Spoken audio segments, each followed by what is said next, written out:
Right now, Jerflor is down by 2. Drop it.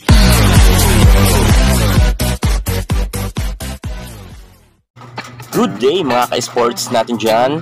Sa first set nga ng laban ng Chocomucho versus Jerflor Defenders ay pumalag nga ang Jerflor kung saan nakakasabay nga sila sa Chocomucho kahit sabihin natin na mga veteran na nga ang mga players dito. Pero syempre, mga bata pa ang mga players nga ng Jerflor at hindi nga gaya sa Chocomucho na all-star talaga at halos ang mga players nga dito sa Chocomucho ay kilalang kilala na at mga sumikat at naging mga superstar sa larangan ng volleyball ng panahon nila sa UAAP. Pero nga dito sa Jerflor ay kukunti nga lang sa kanila ang star players at halos wala pa nga. Kung kaya kahit na sabihin natin na nakakasabay nga ang Jerflor, first set pa lang naman to at sa bandangang last part ng kanilang laban sa Chocomucho ay nangulelat na nga ang Jerflor at natambakan na sila ng Chocomucho. Sa ngayon mga ka-sports natin dyan, nasilayan na rin natin ngayon si Bea De Leon, si Kapitana Bea De Leon nga ngayon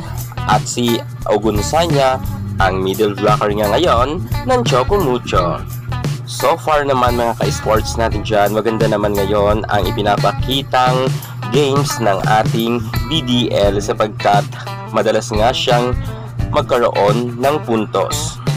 At eto na nga mga ka-sports natin dyan, nag-iinit na nga ngayon ang Chocomucho kung kaya nga binomba na nila ng malalakas na powerful attack at hindi nga yan kaya depensahan nga ng Jerflor Defenders kung saan nga lamang talaga mga ka-sports natin dyan ng 9 na puntos ang Chocomucho. Natambakan talaga ang Jerflor Defenders at tinapos na nga yan sa error nga ng Jerflor. Nagtapos nga ang kanilang laban sa 25-16. Pabor yan sa Chocomucho. Talo na nga ang Jerflor Defenders at mukhang hindi na sila talaga papayagang makabawi nga ni si Sirundina at ng ating boss Dina Wong. Congratulations sa ating Chocomucho Flying Titan. Sobra talagang napakalakas na nila at sobrang gagaling na nila.